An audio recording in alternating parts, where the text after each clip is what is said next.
مدینہ سے تقریباً 275 میل شمال مشرق میں بطح نام کا ایک چھوٹا سا گاؤں ہے جس میں بدوؤں کے چند ایک کنبے آباد ہیں۔ اس گاؤں کو کوئی اہمیت، کوئی حیثیت حاصل نہیں۔ اگر وہاں ادھر ادھر غور سے دیکھیں تو ایسے آثار ملتے ہیں جیسے یہاں کبھی شہر آباد رہا ہے۔ 14 صدیاں گزریں، یہاں ایک شہر آباد تھا، اس کا نام بطح تھا، جو آج تک زندہ ہے، مگر شہر سکڑ سمٹ کر چھوٹا سا گاؤں رہ گیا ہے۔ اس شہر میں خوبصورت لوگ آباد تھے، وہ بہادر تھے، نڈر تھے، اور باتیں ایسے انداز سے کرتے تھے جیسے کوئی نظم سنا رہے ہوں۔ عورتیں حسین تھیں اور مرد وجیحہ تھے۔ یہ ایک طاقتور قبیلہ تھا جسے بنو تمیم کہتے تھے۔ بنو یربو بھی ایک قبیلہ تھا، لیکن الگ تھلگ نہیں، بلکہ بنو تمیم کا سب سے بڑا حصہ تھا۔ اس کا سردار مالک بن نویرہ تھا۔ بنو تمیم کا مذہب مشترک نہیں تھا، ان میں آتش پرست بھی تھے، قبر پرست بھی، لیکن اکثریت بت پرست کی تھی۔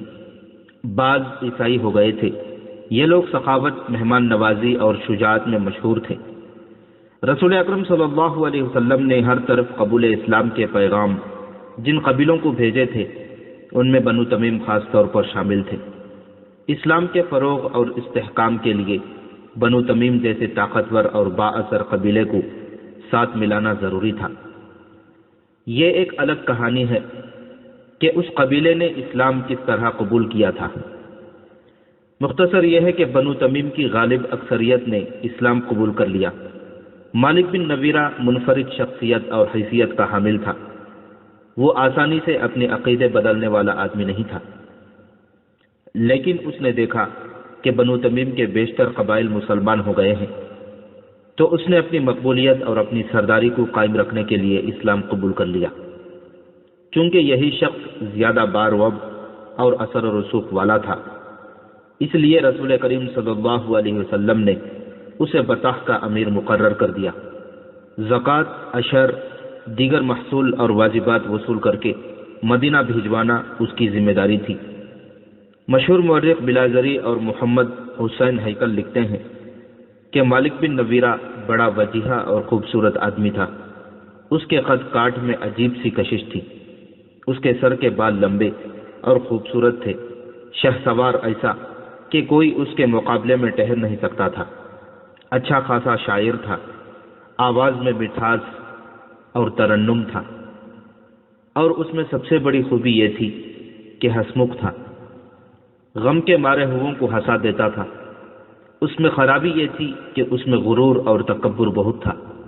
اس کی ایک وجہ تو اس کی وہ حیثیت تھی جو اسے بنو تمیم میں اور خصوصاً اپنے قبیلے میں حاصل تھی۔ دوسری وجہ اس کا مردانہ حسن اور دیگر مردانہ اوصاف تھے جو ایک طلسم کی طرح دوسروں پر طاری ہو جاتے تھے۔ اس کا تعلق متعدد عورتوں کے ساتھ تھا۔ قبیلے کی جوان لڑکیاں اس کا قرب حاصل کرنے کے خواہاں اور کوشاں رہتی تھیں، لیکن وہ وقتی تعلق رکھتا اور کسی کو بیوی نہیں بناتا تھا۔ کہتا تھا کہ اس طرح ایک عورت اس کے ہم پلہ ہو جائے گی، حالانکہ اس وقت بیویوں کو یہ مقام حاصل نہیں تھا۔ وہ قبیلے کی عورتوں کے دلوں میں بستا تھا۔ المنحال بنو تمیم کا معمولی سا ایک آدمی تھا جسے لوگ صرف نام سے جانتے پہچانتے تھے۔ اسے کوئی رتبہ اور کوئی اونچا مقام حاصل نہیں تھا۔ اس کی بیٹی لیلا جوان ہوئی تو لوگ المنحال کا نام اس طرح لینے لگے جیسے اسے اونچا رتبہ مل گیا ہو۔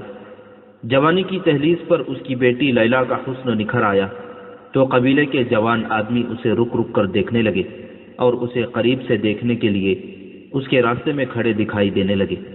اصفہانی نے مختلف مورخوں اور اس دور کی دیگر تحریروں کے حوالے سے لکھا ہے کہ لیلا کو خدا نے بڑی فیاضی سے حسن دیا تھا، لیکن اس کی آنکھیں اتنی دل فریب تھیں کہ وہ جس کی طرف دیکھتی تھی وہ مسحور ہو جاتا تھا۔ وہ لباس ایسا پہنتی تھی کہ گھٹنوں تک اس کی ٹانگیں عریا رہتی تھیں۔ مورخ لکھتے ہیں کہ اس کی ٹانگوں کی ساخت میں غیر معمولی طور پر جاذبیت تھی، ایسے ہی اس کے بازو تھے، گول اور لمبے۔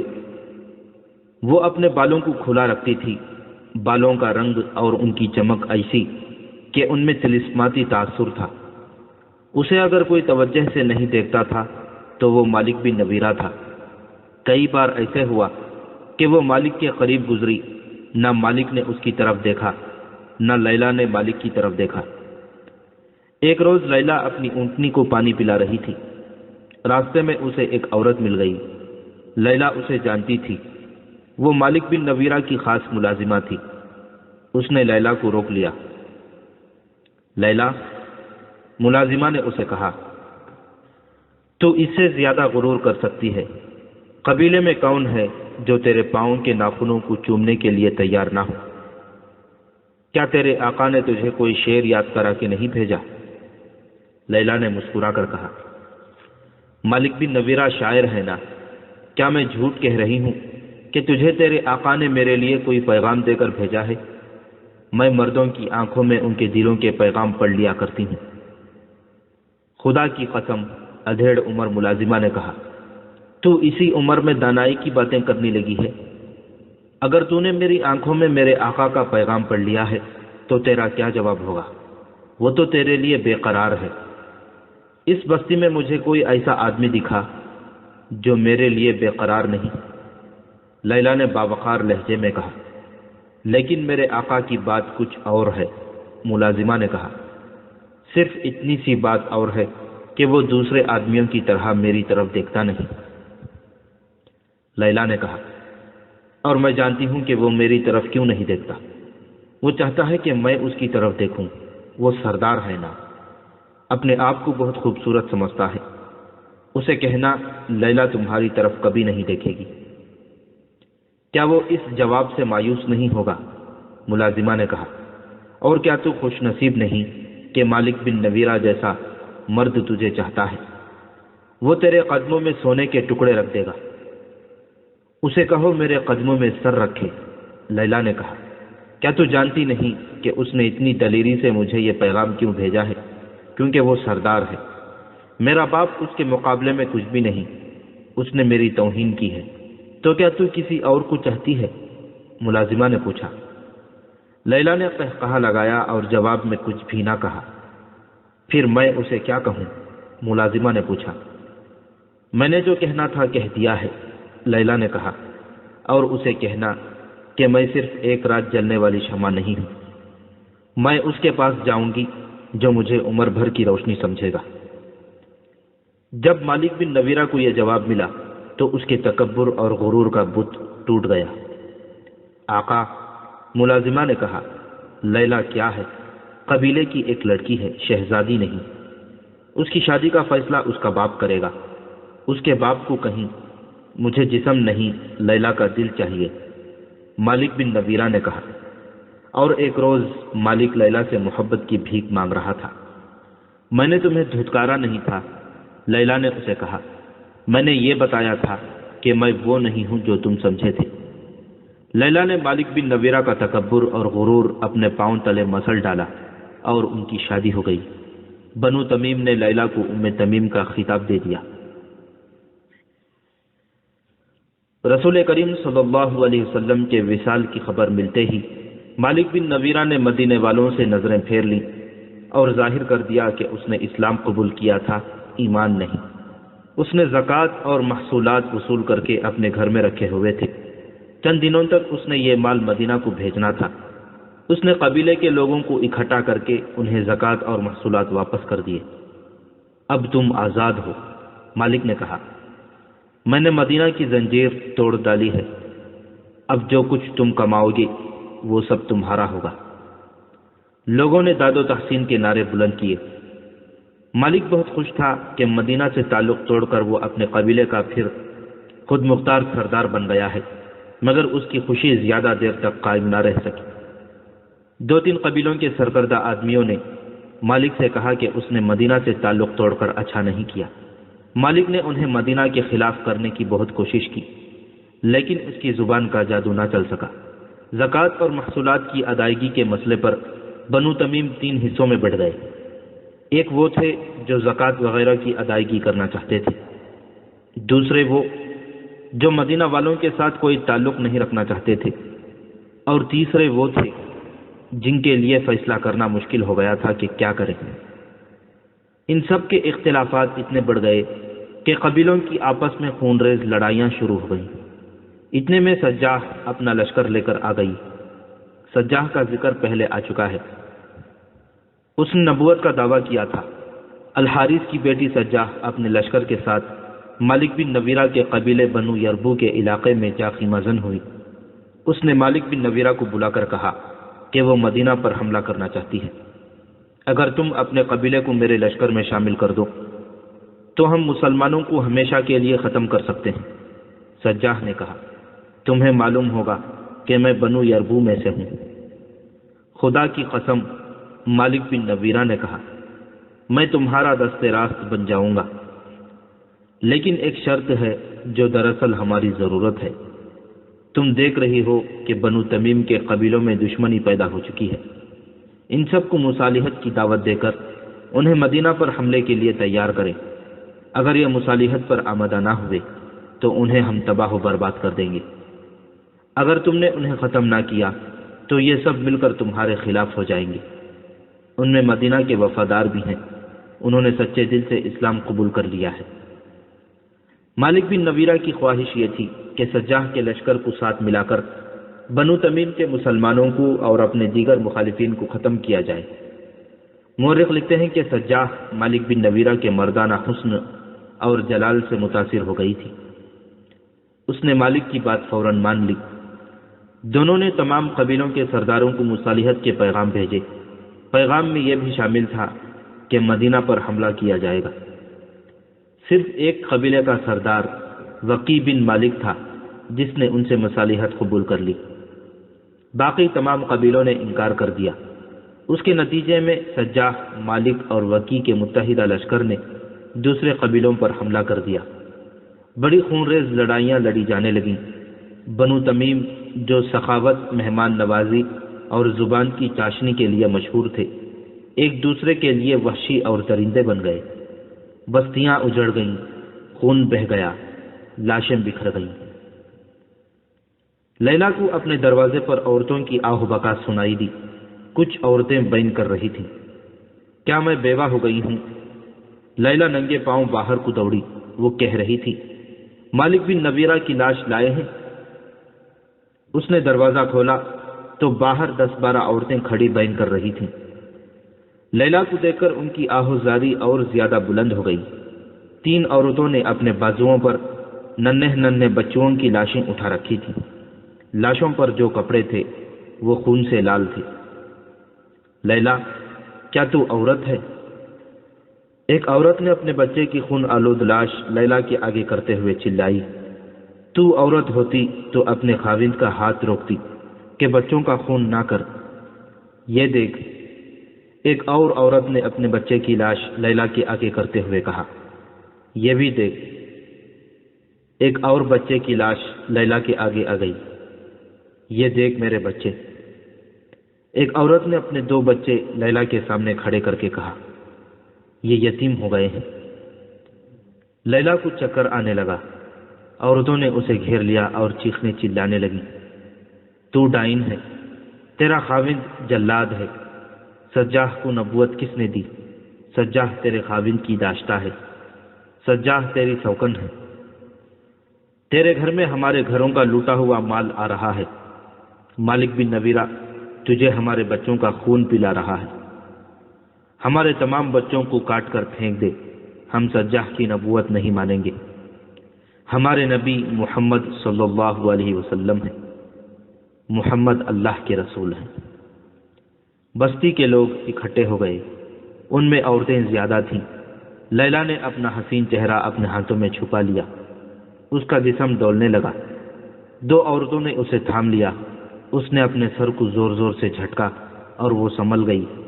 اس نے عورتوں کی طرف دیکھا، میں تمہارے بچوں کے خون کی قیمت نہیں دے سکتی۔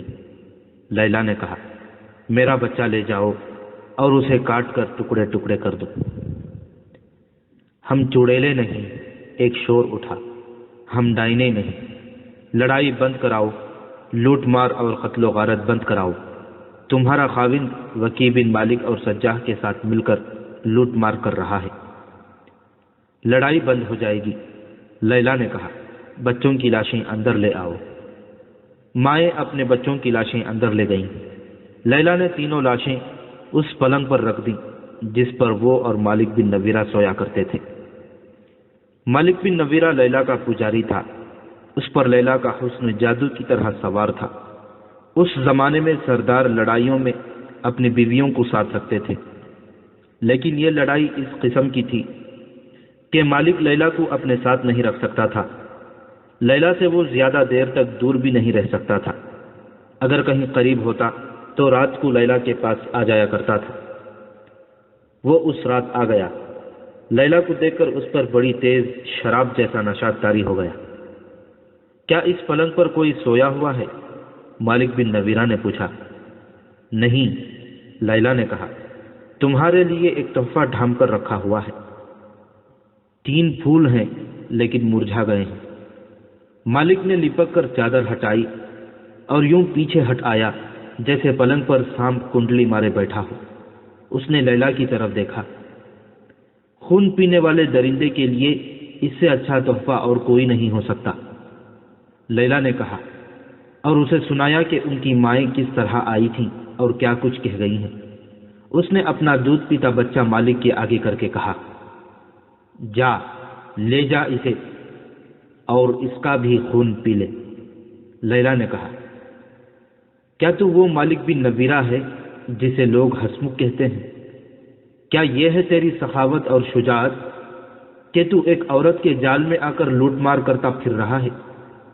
اگر تو بہادر ہے تو مدینہ پر چڑھائی کر، یہاں نہتے مسلمانوں کو قتل کرتا پھر رہا ہے۔ مالک بن نویرہ معمولی آدمی نہیں تھا۔ اس کی شخصیت میں انفرادیت تھی جو دوسروں پر تاثر پیدا کرتی تھی۔ اس نے تانے کبھی نہیں سنے تھے، اس کا سر کبھی جھکا نہیں تھا۔ کیا یہ ہے تیرا غرور؟ لیلا نے اسے خاموش کھڑا دیکھ کر کہا، کیا تو ان معصوم بچوں کی لاشوں پر تکبر کرے گا؟ ایک عورت کی خاطر؟ ایک عورت نے تیرا غرور اور تکبر توڑ کر تجھے قاتل اور ڈاکو بنا دیا ہے۔ میں اپنے بچے کو تیرے پاس چھوڑ کر جا رہی ہوں، پیچھے سے ایک تیر میری پیٹھ میں بھی اتار دینا۔ لیلا، مالک بن نویرہ گرج کر بولا مگر بجھ کے رہ گیا اور مجرم سی آواز میں کہنے لگا، میں کسی عورت کے جال میں نہیں آیا۔ جھوٹ نہ بول مالک، لیلا نے کہا، میں جا رہی ہوں، سجاح کو لے آ یہاں۔ یہ یاد رکھ لے، تیری سرداری، تیری خوبصورتی، تیری شاعری اور تیری خونخواری تجھے ان مرے ہوئے بچوں کی ماؤں کی آہوں اور فریادوں سے بچا نہیں سکیں گی۔ یہ تو صرف 3 لاشیں ہیں، بستیوں کو لوٹتے معلوم نہیں کتنے بچے تیرے گھوڑوں کے قدموں تلے کچلے گئے ہوں گے۔ تو سزا سے بچ نہیں سکے گا، تیرا بھی خون بہے گا اور میں کسی اور کی بیوی ہوں گی۔ مالک بن نویرہ نے یوں چونک کر لیلا کی طرف دیکھا جیسے اس نے اس کی پیٹھ میں خنجر گھونپ دیا ہو۔ وہ آہستہ آہستہ چلتا باہر نکل گیا۔ مالک رات بھر واپس نہ آیا۔ صبح طلوع ہوئی۔ بطح جو بارونق بستی تھی ایک ایسے مریض کی طرح دکھائی دے رہی تھی جو کبھی خوبرو اور جوان ہوا کرتا تھا۔ اب اس کا چہرہ بے نور اور آنکھوں میں موت کا خوف رچا ہوا تھا۔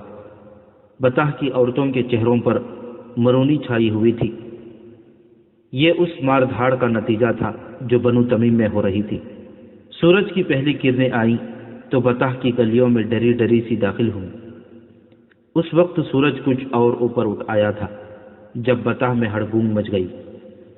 بعض عورتیں بچوں کو اٹھا کر گھروں کو دوڑی گئیں اور اندر سے دروازے بند کر لیے۔ کچھ عورتیں اپنی جوان بیٹیوں کو ساتھ لیے بستی سے نکل گئیں۔ وہ کہیں چھپ جانے کو جا رہی تھیں۔ بوڑھے آدمی کمانے اور ترکش اٹھائے چھتوں پر چڑھ گئے۔ بوڑھوں کے علاوہ جو آدمی بستی میں تھے انہوں نے برچیاں اور تلواریں نکال لیں۔ کسی نے بڑی بلند آواز سے کہہ دیا تھا کہ دشمن کا لشکر آ رہا ہے۔ دور زمین سے جو گرد اٹھ رہی تھی وہ کسی لشکر کی ہی ہو سکتی تھی۔ بطح میں جوان آدمی کم ہی رہ گئے تھے۔ سب مالک بن نویرہ کے ساتھ دوسرے قبیلوں سے لڑائی میں چلے گئے تھے۔ بطح میں جو رہ گئے تھے ان پر خوف و ہراس طاری ہو گیا تھا۔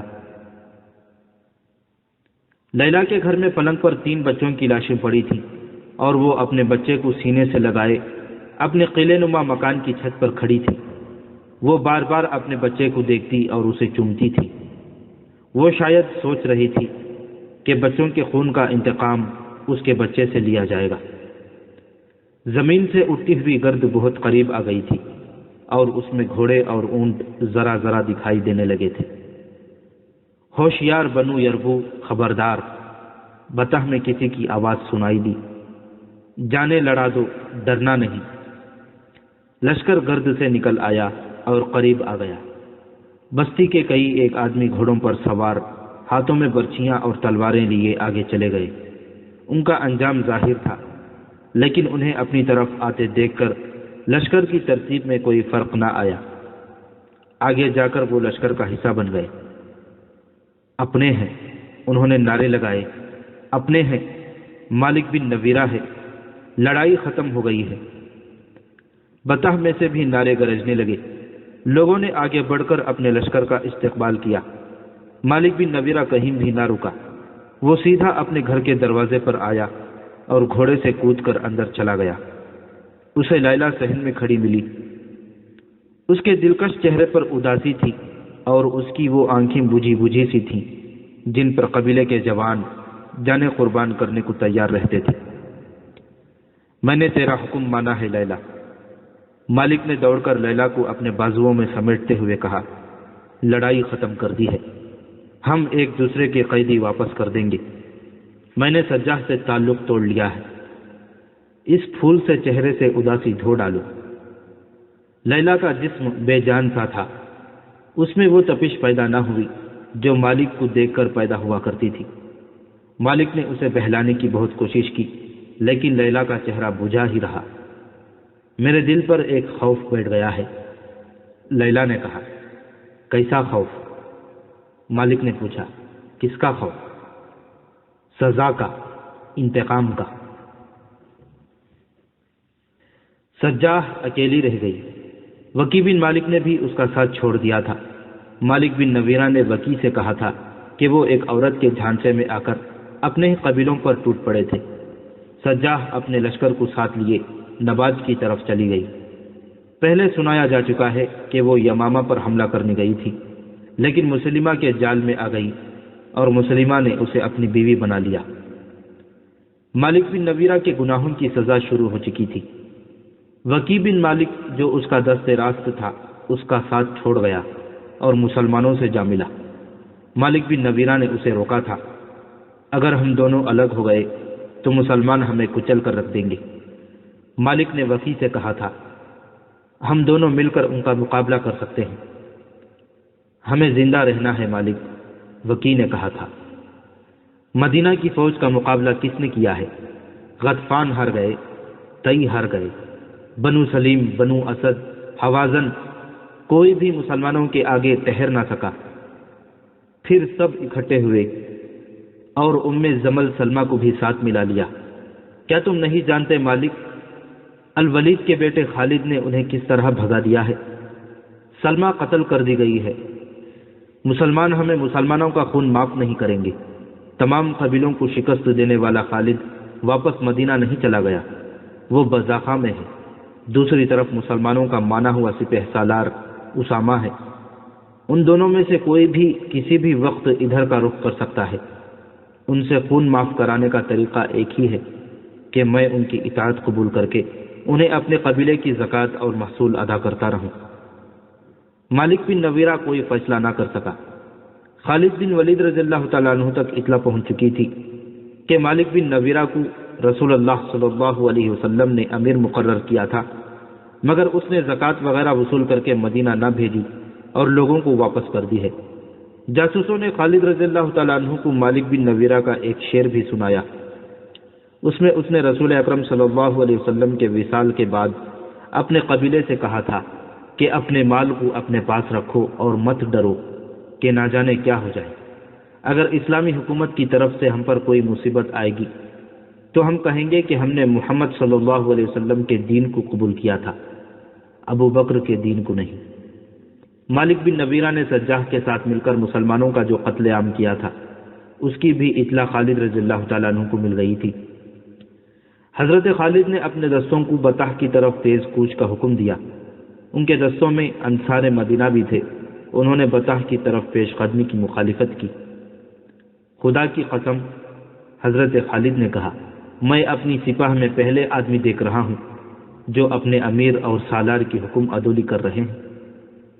اسے حکم عدولی سمجھیں یا جو کچھ بھی سمجھیں، انصار کی نمائندگی کرنے والے نے کہا، خلیفۃ المسلمین کا حکم یہ تھا کہ طلیحہ کو مطیع کر کے اس علاقے میں رسول اللہ صلی اللہ علیہ وسلم کی قائم کی ہوئی علمبرداری کو بحال کریں، اور جو جنگ پر اتر آئے اس کے ساتھ جنگ کریں اور بذاخہ میں اگلے حکم کا انتظار کریں۔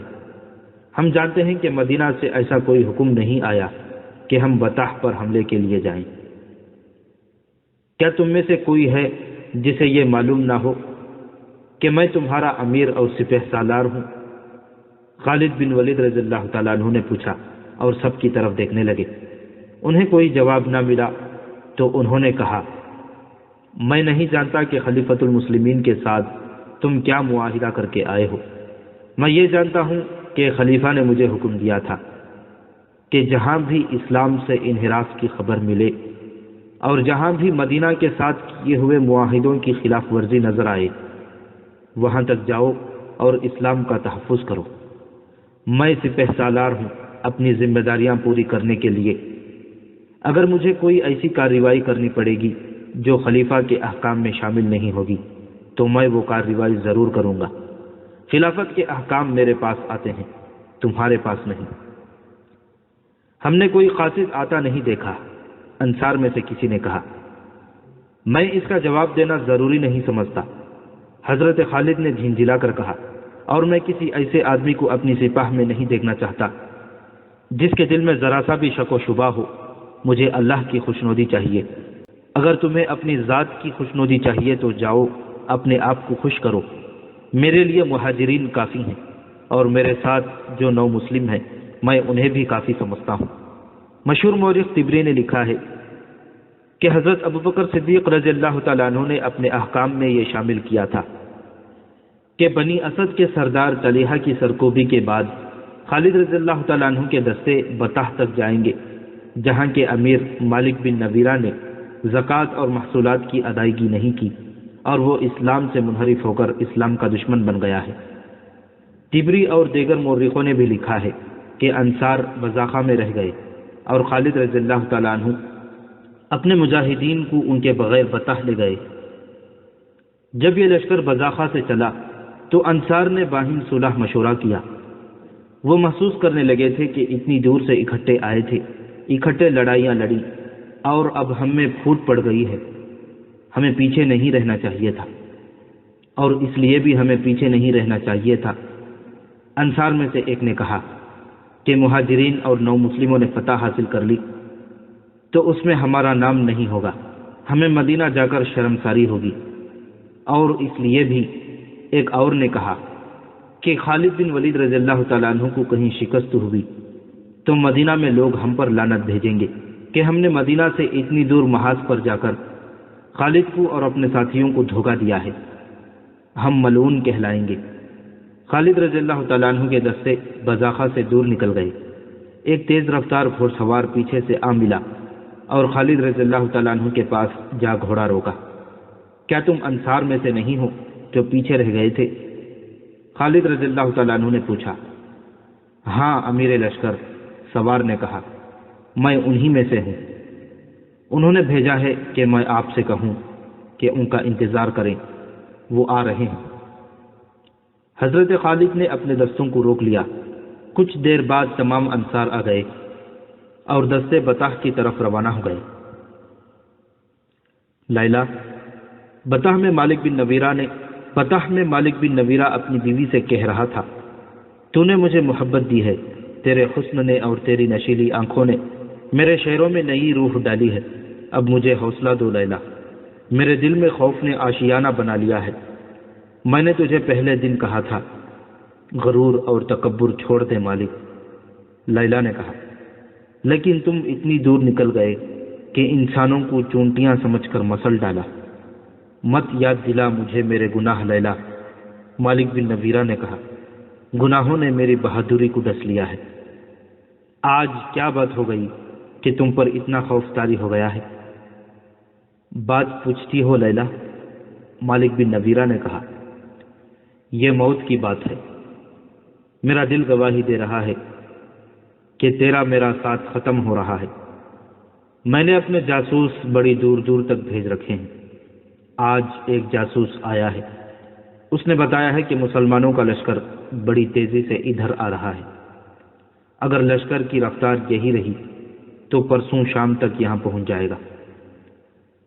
پھر تیاری کرو، لیلا نے کہا، قبیلوں کو اکٹھا کرو، کوئی میرا ساتھ نہیں دے گا۔ مالک نے ڈرے ہوئے لہجے میں کہا، میں نے وکیع اور سجاح کے ساتھ مل کر اپنے قبیلوں کا خون بہایا ہے، وہ کوئی نہیں بخشے گا۔ ان سے مصالحت تو کر لی تھی لیکن دل پھٹے ہوئے ہیں۔ میرے قبیلے کی مدد کو کوئی نہیں آئے گا۔ پھر آگے بڑھو اور مسلمانوں کی سپہ سالار سے کہو کہ تم نے اسلام ترک نہیں کیا۔ لیلا نے کہا، شاید وہ تمہیں بخش دیں۔ نہیں بخشیں گے، مالک نے کہا، نہیں بخشیں گے، انہوں نے کسی کو نہیں بخشا۔ مالک بن نویرہ پر خوف طاری ہوتا چلا گیا۔ اسے خبریں مل رہی تھیں کہ خالد رضی اللہ تعالیٰ عنہ کا لشکر قریب آ رہا ہے۔ اس نے اپنے قبیلے کو اکٹھا کیا۔ اے بنو یربو، اس نے قبیلے سے کہا، ہم سے غلطی ہوئی کہ ہم نے مدینہ کی حکمرانی کو تسلیم کیا اور ان سے منحرف ہوئے۔ انہوں نے ہمیں اپنا مذہب دیا جو ہم نے قبول کیا، پھر نافرمان ہو گئے۔ وہ آ رہے ہیں، سب اپنے گھروں کو چلے جاؤ اور دروازے بند کر لو۔ یہ نشانی ہے کہ تم ان کے خلاف ہتھیار نہیں اٹھاؤ گے، ان کے بلانے پر ان کے سامنے نہتے جاؤ۔ کچھ فائدہ نہ ہوگا مقابلے میں، جاؤ اپنے گھروں کو چلے جاؤ۔ لوگ سر جھکائے اپنے گھروں کو چلے گئے۔ نومبر 632 عیسوی شعبان 11 ہجری کے پہلے ہفتے میں خالد رضی اللہ تعالیٰ عنہ بطح پہنچ گئے۔ انہوں نے اپنے لشکر کو محاصرے کی ترتیب میں کیا، مگر ایسے لگتا تھا جیسے بطح اجڑ گیا ہو۔ شہر کا دفاع کرنے والے تو نظر ہی نہیں آتے تھے، کوئی دوسرا بھی دکھائی نہ دیا۔ کسی مکان کی چھت پر ایک بھی سر نظر نہیں آتا تھا۔ کیا مالک بن نویرہ اپنے آپ کو اتنا چالاک سمجھتا ہے کہ مجھے گھیرے میں لے لے گا؟ حضرت خالد نے اپنے نائب سالاروں سے کہا، محاصرے کی ترتیب بدل دو اور اپنے عقب کا خیال رکھو، میں اس بستی کو آگ لگا دوں گا۔ وہ یہاں سے نکل گئے ہیں، عقب سے حملہ کریں گے۔ خالد بن ولید رضی اللہ تعالیٰ عنہ زندہ دل، بے خوف اور مہم جو تھے۔ ان کے احکام بڑے سخت ہوا کرتے تھے۔ انہوں نے اپنے دستوں کو اس ترتیب میں کر دیا کہ عقب سے حملہ ہو تو روک لیں، اور اگر اس کے ساتھ ہی شہر سے بھی حملہ ہو جائے تو دونوں طرف لڑا جائے۔ مسلمانوں کو اس دشواری کا سامنا تھا کہ ان کی نفری تھوڑی تھی اور وہ اپنے مستقر مدینہ سے بہت دور تھے۔ انہوں نے جن قبیلوں کو مطیع کیا تھا ان کی بستیوں کو اڈے بنا لیا تھا، لیکن ابھی وہاں کے لوگوں پر پوری طرح بھروسہ نہیں کیا جا سکتا تھا۔ یہ خالد رضی اللہ تعالیٰ عنہ کی پرجوش اور ماہرانہ قیادت تھی جو مجاہدین کی قلیل تعداد بھی بجلیوں جیسا قہر پیدا کیے رکھتی تھی۔ حضرت خالد نے بستی میں ایک دستہ داخل کیا تو اس پر ایک بھی تیر نہ آیا، ہر مکان کا دروازہ بند تھا۔ حضرت خالد نے یہ خاموشی دیکھی تو وہ خود بستی میں داخل ہوئے۔ مالک بن نویرہ، حضرت خالد نے کئی بار مالک کو پکارا اور کہا، باہر آ جاؤ، نہیں آؤ گے تو ہم بستی کو آگ لگا دیں گے۔ تجھ پر خدا کی سلامتی ہو۔ ایک چھت سے ایک آدمی کی آواز آئی، مت جلا ہمارے گھروں کو، وہ جسے تو بلا رہا ہے یہاں نہیں ہے، یہاں کوئی نہیں لڑے گا۔ الولید کے بیٹے، ایک اور چھت سے آواز آئی، کیا تو دیکھ نہیں رہا کہ ہم اپنے مکانوں کے بند دروازوں کے پیچھے بیٹھے ہیں؟ کیا مدینہ میں یہ رواج نہیں کہ بند دروازہ ایک اشارہ ہے کہ آ جاؤ، ہم تمہارے خلاف ہتھیار نہیں اٹھائیں گے؟ بے شک میں یہ اشارہ سمجھتا ہوں، خالد نے کہا۔ مکانوں کے دروازے کھول دو اور باہر آ جاؤ، عورتوں اور بچوں پر جبر نہیں، ان کی مرضی ہے باہر آئیں یا نہ آئیں۔ لوگوں کو رسم و رواج معلوم تھے، وہ ہتھیاروں کے بغیر باہر آ گئے، عورتیں اور بچے بھی نکل آئے۔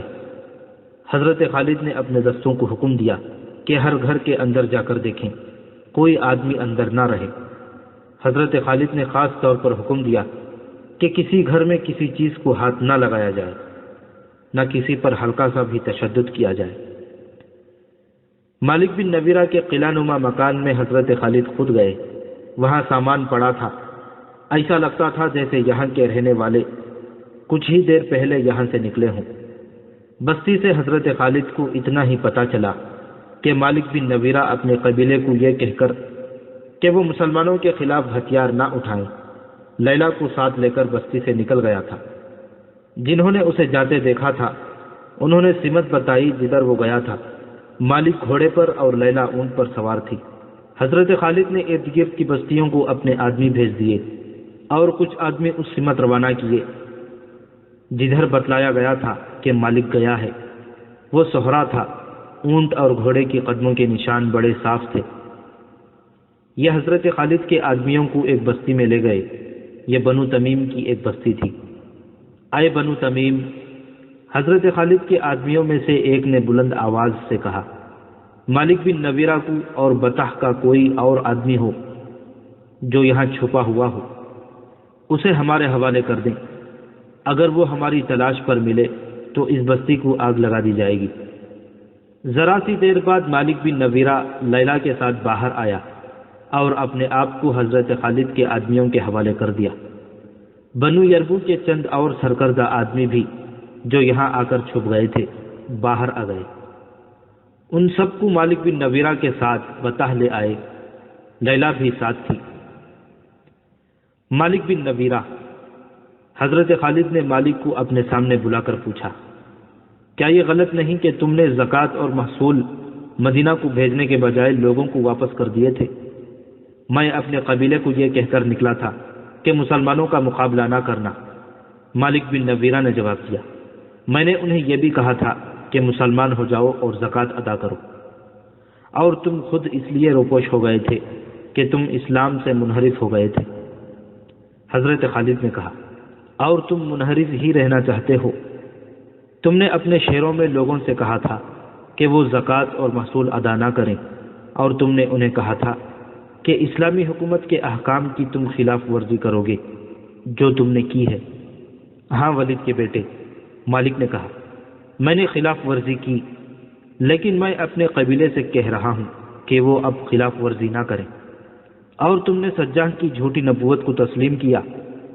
حضرت خالد نے کہا، اور اس کے ساتھ مل کر لوگوں کو قتل کیا اور انہیں لوٹا، اور تم نے ان لوگوں کا قتل عام کیا جنہوں نے اسلام قبول کر لیا تھا۔ مالک نے سر ہلا کر اس جرم کا اقرار کیا۔ کیا تو مجھے بتا سکتا ہے کہ میں تمہیں قتل کیوں نہ کروں؟ حضرت خالد نے کہا، میں جانتا ہوں کہ تمہارے خلیفہ نے تمہیں میرے قتل کا حکم نہیں دیا۔ مالک بن نویرہ نے کہا، خدا کی قسم۔ خالد بن ولید رضی اللہ تعالیٰ عنہ نے کہا، میں تجھے زندہ رہنے کا حق نہیں دے سکتا۔ خالد رضی اللہ تعالیٰ عنہ نے وہ اجڑی ہوئی بستیاں دیکھی تھی جو مالک بن نویرہ اور سجاہ نے اجاڑی تھی۔ حضرت خالد نے مالک بن نویرہ کی بستی بطح پر بلا وجہ چڑھائی نہیں کی تھی۔ انہیں تمام رپورٹیں ملتی رہی تھیں کہ اس شخص نے اس علاقے میں مسلمانوں کو کس طرح تباہ و برباد کیا تھا۔ لے جاؤ اسے اور اس کے ساتھیوں کو جو اس کے ساتھ روپوش تھے، اور انہیں قتل کر دو۔ خالد بن ولید رضی اللہ تعالیٰ عنہ نے حکم دیا۔ انہیں جب لے گئے تو خالد رضی اللہ تعالیٰ عنہ کو اطلاع دی گئی کہ ایک بڑی ہی حسین عورت جس کا نام لیلا ہے اور جو مالک بن نویرہ کی بیوی ہے، اپنے خاوند کی زندگی کی التجا لے کے آئی ہے۔ خالد رضی اللہ تعالیٰ عنہ نے کہا کہ اسے آنے دو۔ خالد رضی اللہ تعالیٰ عنہ ایک سردار کے فرزند تھے۔ انہوں نے امیرانہ گھرانے میں پرورش پائی تھی، اس لیے ان کے دل و دماغ میں وسعت تھی۔ وہ خوش ذوق، خوش طبع اور زندہ مزاج تھے۔ لیلا جب ان کے سامنے آئی، کیا تو اپنے خاوند کو موت سے بچانے آئی ہے؟ حضرت خالد نے پوچھا، اس کے سوا میرا اور مقصد ہی کیا ہو سکتا ہے؟ لیلا نے کہا، اگر تو اس وقت اسے ان جرائم سے روک دیتی جب وہ سمجھتا تھا کہ ہر بستی پر اس کی حکمرانی ہے تو آج تو بیوہ نہ ہوتی۔ حضرت خالد نے کہا، کیا اس نے تجھے بتایا نہیں تھا کہ اس کی تلوار نے کتنی عورتوں کو بیوہ کیا ہے؟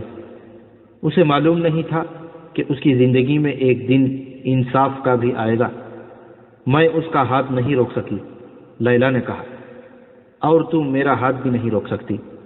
حضرت خالد نے کہا، یہ میرا نہیں، میرے اللہ کا حکم ہے۔ خالد رضی اللہ تعالیٰ عنہ نے لیلا کی التجا قبول نہ کی۔ لیلا ابھی خالد رضی اللہ تعالیٰ عنہ کے پاس ہی تھی کہ اطلاع آئی کہ مالک بن نویرہ اور اس کے ساتھیوں کو قتل کر دیا گیا ہے۔ پھر ایک ایسا واقعہ ہو گیا جس نے خالد رضی اللہ تعالیٰ عنہ کے دستوں میں اور مدینہ میں ہلچل مچا دی۔ ہوا یوں کہ بطح میں ہی خالد رضی اللہ تعالیٰ عنہ نے لیلا کے ساتھ شادی کر لی۔ انصار مدینہ اس شادی سے بہت برہم ہوئے۔ ابو قتادہ رضی اللہ تعالیٰ عنہ انصاری نے قسم کھائی کہ وہ آئندہ خالد رضی اللہ تعالیٰ عنہ کی قیادت میں کبھی کسی لڑائی میں شریک نہیں ہوں گے۔ اعتراض کرنے والے کہتے تھے کہ خالد رضی اللہ تعالیٰ عنہ نے لیلا کی خوبصورتی سے متاثر ہو کر اس کے خاوند مالک بن نویرہ کو اس لیے قتل کیا ہے کہ لیلا کے ساتھ خود شادی کر لے۔ لیکن خالد وہ شخصیت تھی جس نے بستر مرگ پر کہا تھا کہ میرے جسم پر کوئی ایسی جگہ ہے جس پر جہاد کا زخم نہ آیا ہو۔ ان کا کردار اتنا کمزور نہیں ہو سکتا تھا کہ وہ ایک عورت کی خاطر اپنے رتبے کا ناجائز فائدہ اٹھاتے۔ خالد کے حق میں بات کرنے والوں نے کہا کہ خالد نے مالک بن نویرہ اور اس کے ساتھیوں کو قید میں ڈال دیا تھا اور انہیں مدینہ بھیجنا تھا۔ رات بہت سرد تھی۔ خالد رضی اللہ تعالیٰ عنہ کو خیال آیا کہ قیدی سردی سے ٹھٹر رہے ہوں گے۔ انہوں نے حکم دیا، دافعوا اسراکم۔ اس کا ترجمہ یہ ہے، قیدیوں کو گرمی پہنچاؤ۔ کنانا کی زبان میں مدافع کا لفظ قتل کے معنوں میں استعمال ہوتا ہے۔ بدقسمتی سے یہ قیدی جن آدمیوں کے پہرے میں تھے وہ کنانا کے رہنے والے تھے۔ انہیں یہ بھی معلوم تھا کہ مالک بن نویرہ اور اس کے ساتھیوں کے جرائم کتنے سنگین ہیں، چنانچہ انہوں نے گرمی پہنچاؤ کو قتل کے معنوں میں لے لیا اور مالک اور اس کے ساتھیوں کو قتل کر دیا۔ خالد رضی اللہ تعالیٰ عنہ کو پتہ چلا تو انہوں نے کہا، اللہ جو کام کرنا چاہتا ہے وہ ہو کے رہتا ہے۔ ان دو کے علاوہ اور بھی روایات مختلف تاریخوں میں آئی ہیں جو ایک دوسرے کی تردید کرتی ہیں۔ ان میں بعض خالد رضی اللہ تعالیٰ عنہ کے حق میں جاتی ہیں، بعض خلاف۔ مخالفانہ روایات کے مصنفوں کے مذہبی فرقوں کو دیکھو تو صاف پتہ چلتا ہے کہ ان کے ایک ایک لفظ میں تعصب بھرا ہوا ہے اور وہ خالد بن ولید رضی اللہ تعالیٰ عنہ کو رسوا کر رہے ہیں۔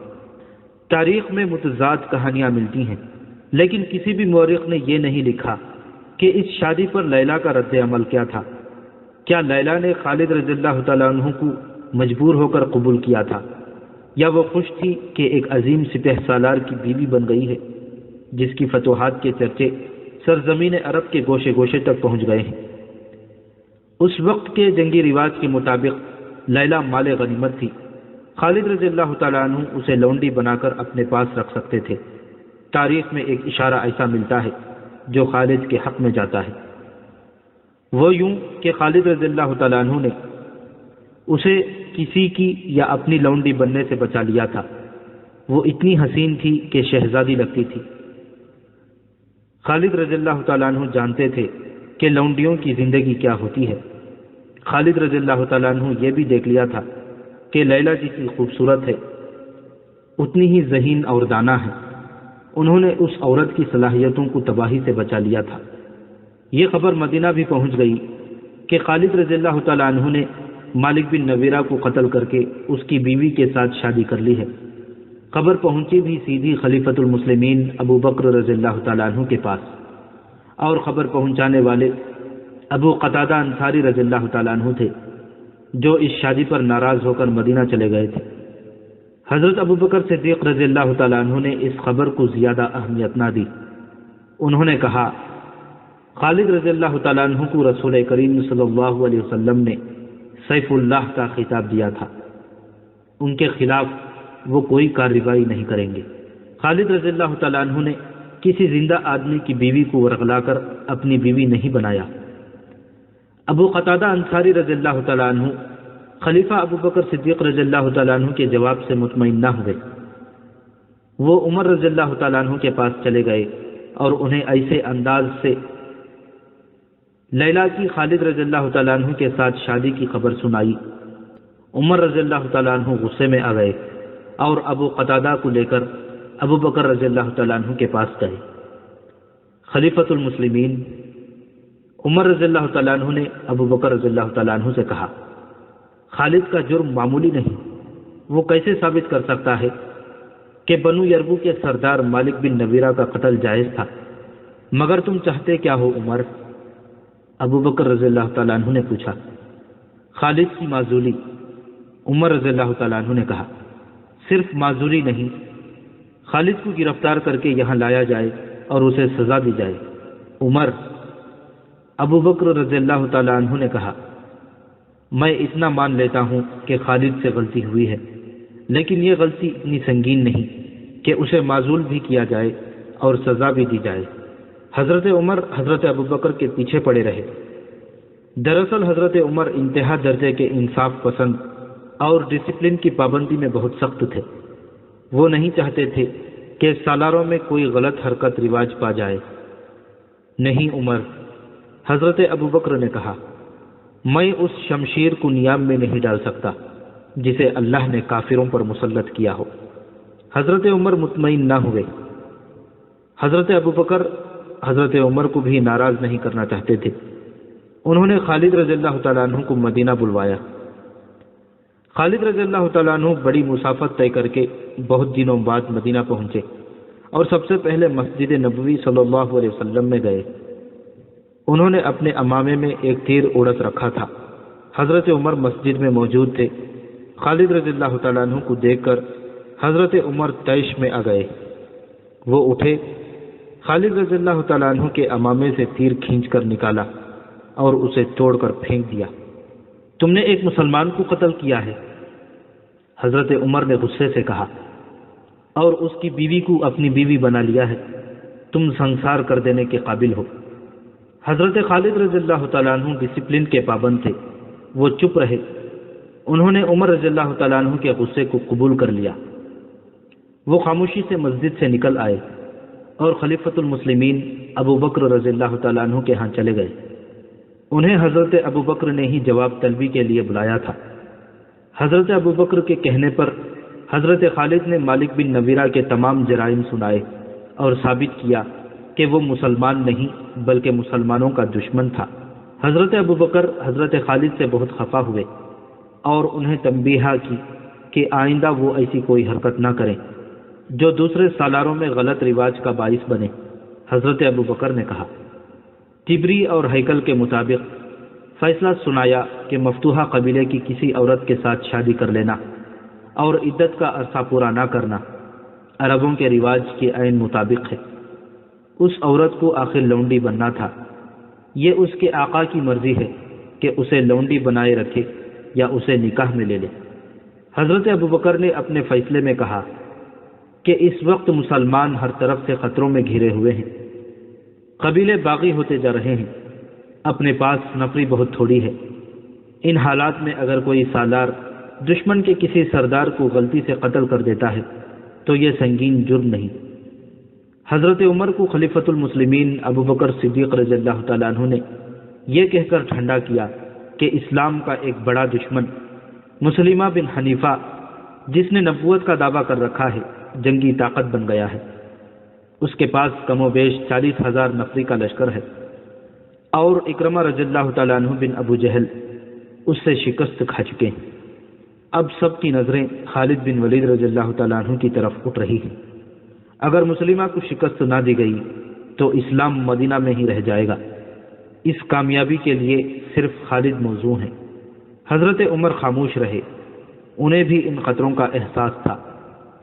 حضرت ابو بکر نے خالد رضی اللہ تعالیٰ عنہ کو حکم دیا کہ فوراً بطح جائیں اور وہاں سے یمامہ پر چڑھائی کر کے اس فتنے کو ختم کرے۔ حضرت خالد رضی اللہ تعالیٰ عنہ ایک بڑی ہی خطرناک جنگ لڑنے کے لیے روانہ ہو گئے۔